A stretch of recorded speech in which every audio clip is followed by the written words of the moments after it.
What is up, comrades? This is Matthew from Actual Exotic Cars. Thought I would do a video real quick. I know on a previous video I mentioned on the dirty truth about Eastern European cars and how it's kind of confusing. You have all these car brands, you really don't know what to make of it.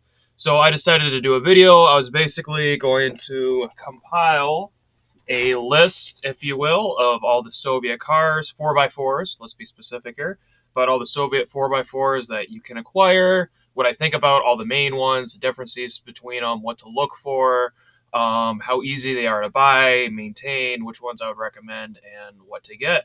So let's start off with what's the pros and cons of getting a Soviet 4x4? Why the heck would you even want to get one? And are there any pros at all? These are usually known to be unreliable vehicles. Obviously, with sanctions and everything going on now, not saying it was easy beforehand, but it's obviously very difficult to get parts for these vehicles. And you're kind of opening up a can of worms. They still haven't really taken off necessarily in the U.S. Almost all these vehicles, you can find them in the U.S., but obviously compared to like a Jeep or a Land Rover or some of the Western equivalents, there's not a ton of. There's not a lot of information out there. Why would you want them? Well, number one, a Soviet 4x4 is going to be cheap. And what I mean by that is if you go and if you import one from abroad, for example, I bought my Buhanka, my Ford UAZ 452. I think it cost me like $4 or $5 or something abroad.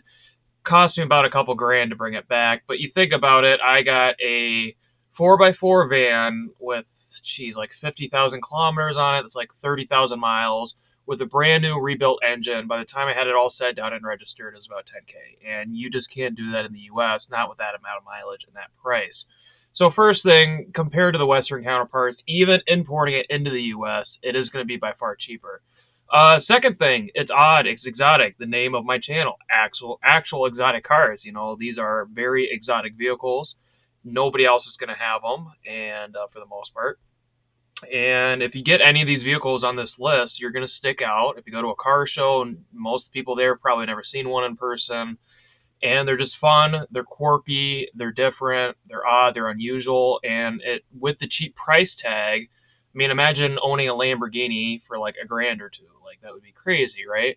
Well, these things, at least in the U.S., are just as rare, if not more rare, than a Lamborghini or a Ferrari, and they're cheap. Now, I'm not comparing the quality between the two. If anything, they're quite opposites. But if you want to have a head-turner vehicle, this, compared to a Porsche, you're going to get way more looks if you drive any of these vehicles than if you would. Why else do you want one? All the vehicles on this list, they're all 4x4, they're all four-wheel drive. And let's be honest here, if you look at a map of Russia or the Soviet Union, it has some of the most, actually with the exception of Antarctica, I would argue the most harsh terrain by far in the world. I mean, when you talk about Siberia, the far eastern parts, the northern parts of Russia, even back in the Soviet days, they had to have vehicles that could go out there regularly, mail, school, that could handle -60 Fahrenheit, Celsius. I mean, when it gets down to that point, they're pretty similar. Just exotic, crazy temperatures. And then guess what? In the spring, in some of these places, like Yakutsk, for example, Magadan, I mean, the mud is just absolutely, look at what's going on in Ukraine right now. The mud is just absolutely horrendous in a lot of these areas of the Soviet Union, former Soviet Union. So you need 4x4s that can cut through it. And yeah, they might not be necessarily as reliable as the Western counterparts, but my UAZ, for example, literally has like the suspension pretty much of a semi truck. It's absolutely bonkers how heavy duty the suspension on that thing is. And the frames, the same thing. I mean, they had to beef them up because Russian, Ukrainian, Belarusian, geez, even in Central Asia with the mountains and everything, and Kazakhstan and Kyrgyzstan and so on and so forth. It's just the terrain is so harsh and unrelentless that these vehicles had to be beefed up. So if you want to take these things off-roading, like, they've been tested, tried and true in the harshest conditions, and they're definitely up to the task. Why else would you want to get one on top of it? Again, these are in the Soviet Union.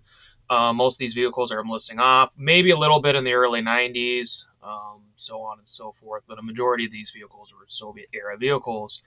And back in those days, the quality on things are not the same as they are in the U.S. And what I mean by that is a lot of these vehicles had to run on 70 octane gas, 65 octane gas. Maybe some of the oils, they had different viscosities. They couldn't get the right viscosity because of shortages, so they're used to running on weird things. The radiator fluid, the coolant might not be standard. Like, they had to run through a lot of. I always like those stories of the old Model Ts and As, people having to run them on kerosene because that's all they had. Well, a lot of these Soviet vehicles, that's how they are. And I guess ownership wise, like my 452, I was paranoid of putting ethanol gas or using, do I put premium in this? And it's like, I was looking at a manual, and back in the day, people were literally filling it up with 70 octane gas, and I had no issues running. Like, these things were made for the worst conditions. They've been ran in the worst conditions. And compared to, you try doing that with the Jeep or something nowadays, good luck. Your engine's pretty much going to blow up. So that's another good thing about it. And then on top of that, again, I think they look cooler. I think a Soviet 4x4, especially once you get into like the Buhankas, even the 469s, the Luazes look very cool, unique. These vehicles, in my opinion, look so much cooler than the Western counterparts. And they kind of got stuck in age. Like Uaz, I think, is a fantastic company. Example of a company that kind of like, I guess, Jeep in the U.S. is maybe Dodge, the only companies I can think where they really preserved history. Like, if you look at a brand new Buhanka, or I think the Hunter is what they call the 469s now, like, I mean, they're cool looking vehicles. They preserved them. Like, yeah, they have modern engines and whatnot, but I mean, they look cool. It looks like something from the 50s, 60s. And like I said, in the U.S., I mean, as far as I'm concerned, most of the cars, even the 4x4s, they all have the same egg, boring-looking shape. Look at all the all-wheel drive SUVs and stuff we have now, Suburbans and Expeditions, and they all look the same. There's nothing cool about them. And as far as I'm concerned, all these Soviet vehicles are unique. They have they have something to them. They look cool. They function. Now, yes, I will get to the cons. Obviously, like I said earlier, parts are hard to find.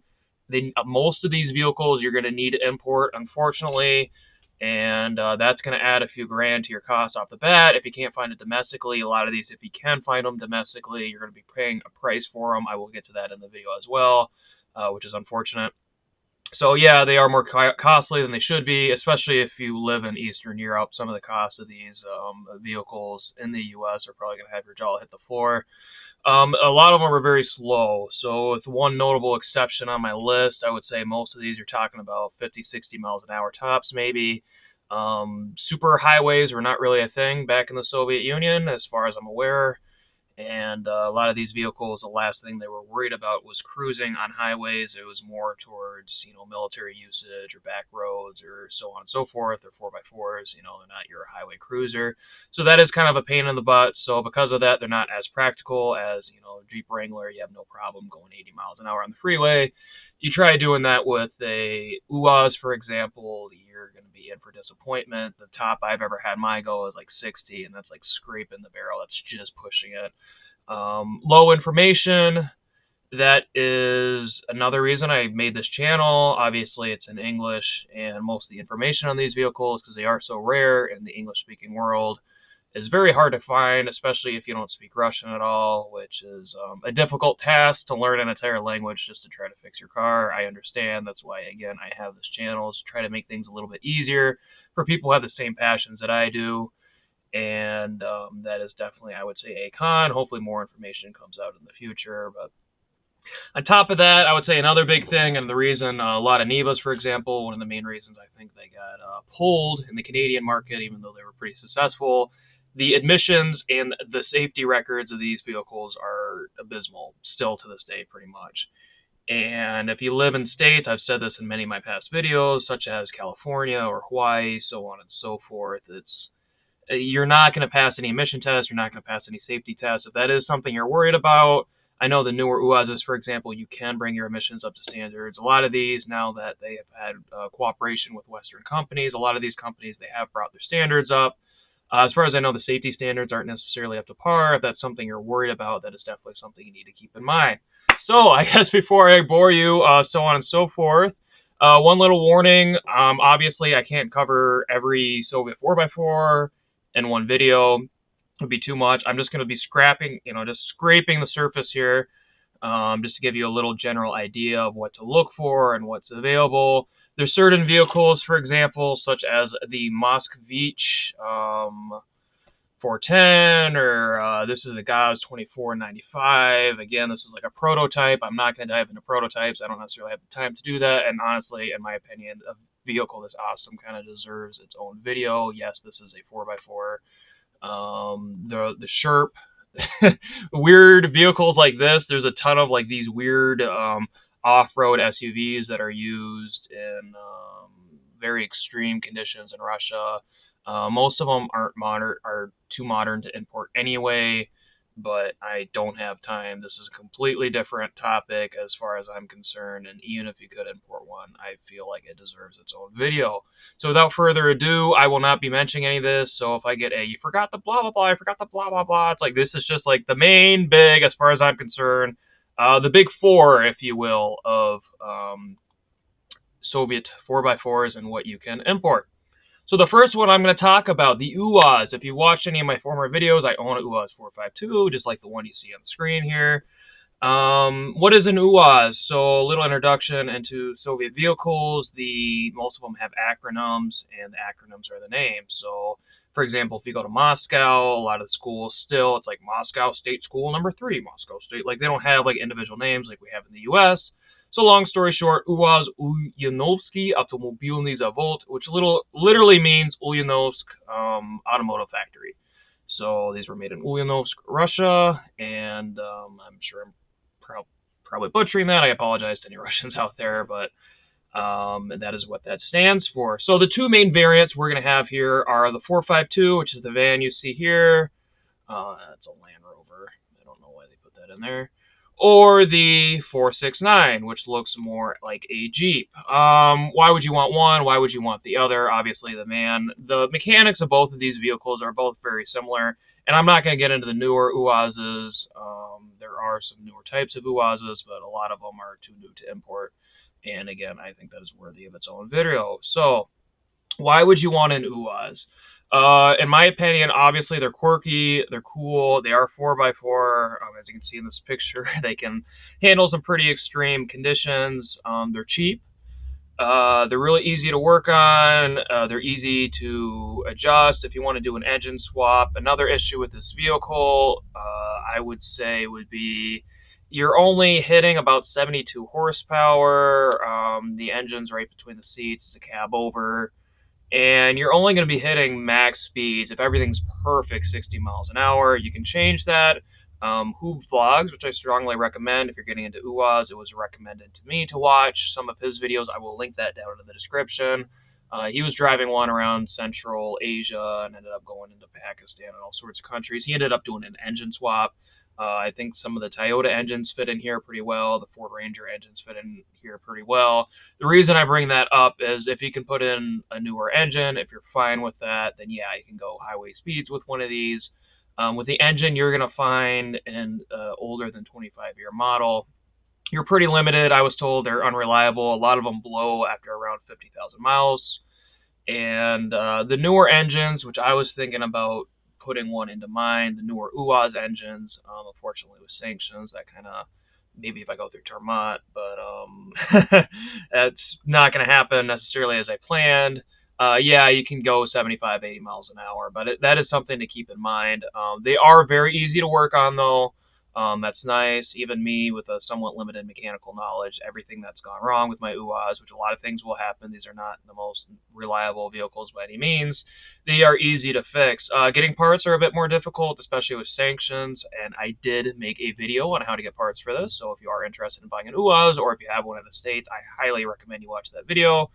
Price-wise, what are you going to get? So there are a few of these in the U.S., and I would say around 8 to 20K if you want one that's already in the U.S., depending on quality. Obviously, if you start paying more on the 20K side, you're going to be getting pretty much a brand new vehicle.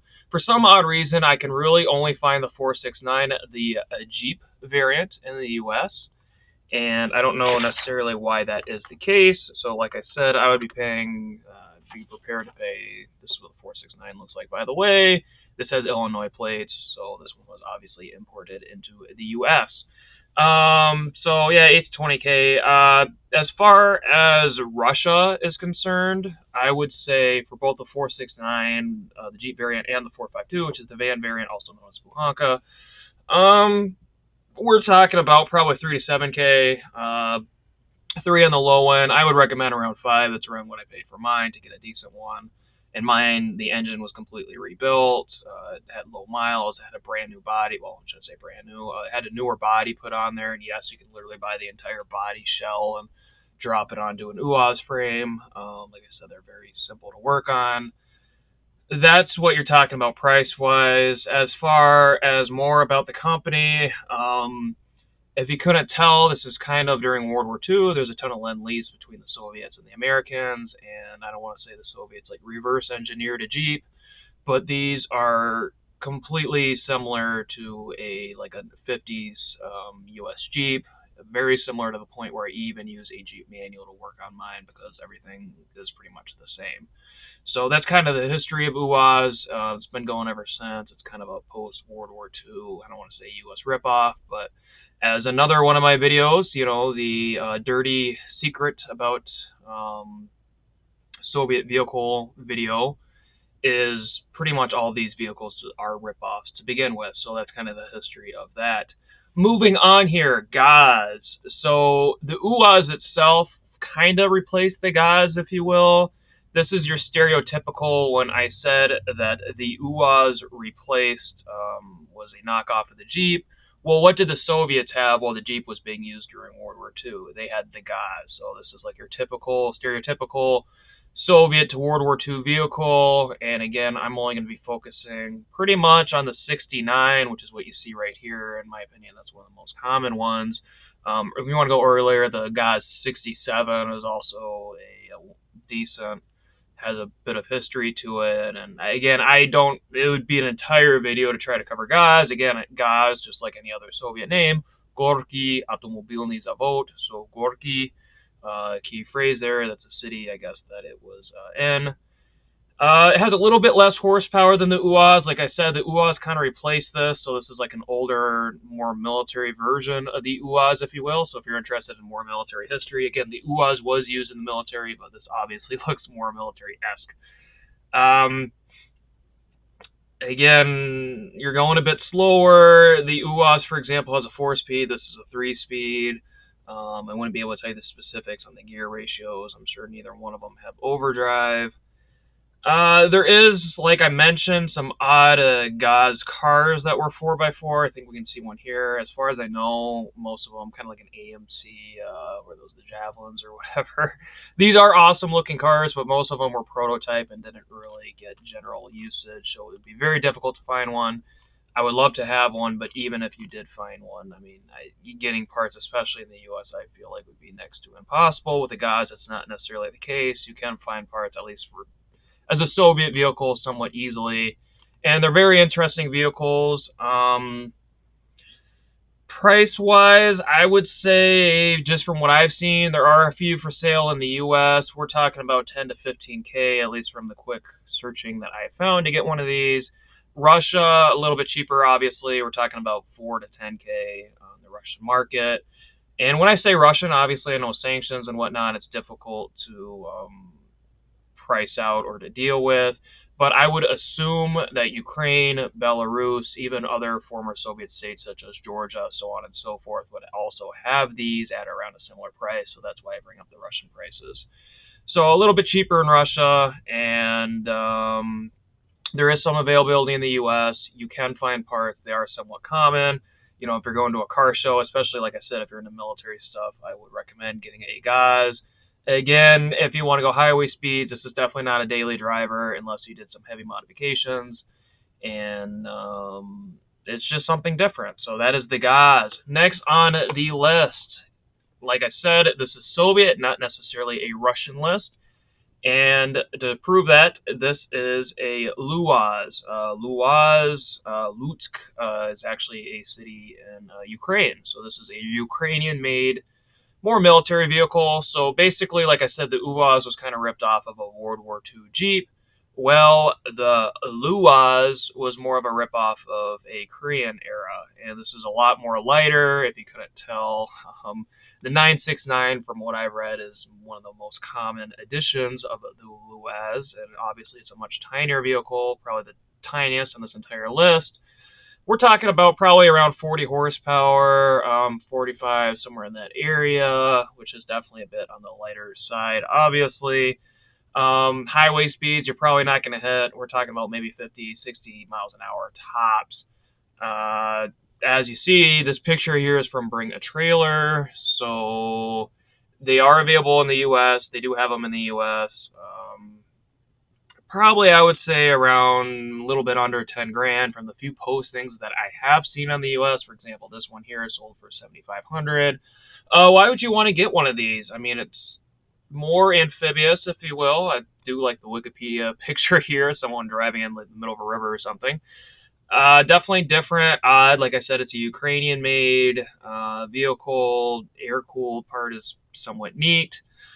And yeah, that's pretty much. I'm not necessarily an expert on the Luaz. I definitely find it a interesting little vehicle, and that's pretty much it about the Luaz. So, who would I necessarily recommend it to? Again, if you have a military interest in military type vehicles, I would not necessarily daily drive this. And like I said, the more Korea type, heck, even if you want like a dune buggy type thing, this would be absolutely perfect for it. And price-wise, I mean, you're talking about one. I mean, you can get these for a couple grand in Russia, cheap. They're not expensive at all. So if you want the cheapest vehicle, this is probably the cheapest option you can find. If you wanted to import one, you probably import a few of them somewhat relatively cheaply. And I would recommend getting a Luaz. So last but definitely not least on the list here, the only one of these that was anywhere remotely even sold near the U.S. And what am I talking about? None other than the classic itself, the Lada Niva. So the Lada Niva was sold in Canada for a few decades, as far as I'm concerned. Lada is also the international name for Avtovaz. Again, towards the end of the video here, Vaz, that stands for the Volga Automobilny Zavod, Volga, Russia. That's where these things are made, for the most part, or at least the headquarters of the company. So again, the Lada Niva, Lada is the international name, so all of us Americans don't have to go around saying that mouthful. Definitely, I would say probably the most common 4x4. This is the only one on the list that was more developed for personnel, civilians, compared to military or official usage. They were sold in Canada. So as far as importing one, I would recommend just get a Canadian one. If you want to go abroad, I mean, they're about 3 to 4K, I would say, in Eastern Europe and Russia. Canada, we're talking about 4 to 5K. To me, it's not necessarily worth it unless there's a specific one that you really want, or you want one in a certain condition. Unfortunately, kind of like the Yugos in the U.S., a lot of these were trashed out in Canada and not kept in the best shape. So I do understand if you want to import one abroad to avoid that. Also, being a lot of, out of all these vehicles, this is by far the easiest to get parts for. And what I mean by that is Avtovaz is really the only Soviet Russian car company that kind of broke out of the Eastern European market. So a lot of even their passenger cars are somewhat common, if you will, in Western European and even North American countries. Like I said, there was a lot of dealerships in Canada up till like the late 90s. The reason Lada left Canada, not because of unreliability or anything like that, and actually they had tests with the Lada Niva against Land Rovers and Jeeps where apparently Lada actually won. It was actually more reliable, and like I said, in the conditions where this thing is made for, I mean, we're talking about some of these Siberian towns and very harsh climates, which is why to me it doesn't surprise me that these were marketed and sold somewhat fairly well in Canada, because Canada has a somewhat similar climate, especially in the northern part of the country. The reason it kind of got shelved, other than all the issues going on with the Soviet Union collapsing and late 90s, we're talking about Yeltsin and all the political issues going on at the time, was, again, as most Russian vehicles, unfortunately, it struggled with emissions and safety standards. I don't necessarily know. I'm sure, obviously, over the years that has somewhat been cleaned up, but Western countries kind of started really cracking down on that stuff, and unfortunately, it kind of drove a lot out of a lot of these countries. What's some other positives in this? This is the only vehicle on this list I would say you could probably actually go highway speeds. You can hit, I think the max speed on a lot is like 80 miles an hour or something like that. So yes, you can go on the highway with this. I don't know how comfortable it'll be, but it is capable of doing so. It's also a unibody, which is somewhat interesting. A lot of these were sold in diesel, which is another, if you want a diesel, I think there's some oddball, I think, UAZs and whatnot that have diesels, but this is the only one that really came. You could buy somewhat standard with one. Getting towards the later mid 90s, you could buy one of these with a 5-speed. So if you wanted a 5-speed diesel, I'm pretty sure that was an option. Or with the rest of these, even getting a 5-speed is pretty much impossible. So that is pretty much it. I know I've been blabbering on for a while here. I just thought I would give you a quick rundown comparing some of the main Soviet 4x4 brands, some of the pros, some of the cons, which one should you buy, which one should you not buy, which ones are easiest to get. Like I said, a lot of Neva, you can probably get a used one from Canada. That is obviously a lot easier than having to import something like an UAZ 452 all the way from Eastern Europe. Just because there is a very limited number of them in America, unfortunately, for now. So, hope you enjoyed. Like I said, I will try to do weekly videos. I need to get up on my blog more, make a couple more articles. I will also link that down in the description. But it's nice to be getting back to the Soviet 4x4 part of my channel. I made a nice video last week comparing the Fiat Panda, an Italian 4x4, to the Yugo, and kind of some impressions of that. And I thought this would be a nice change of pace. So thanks for watching, and I will see you next week.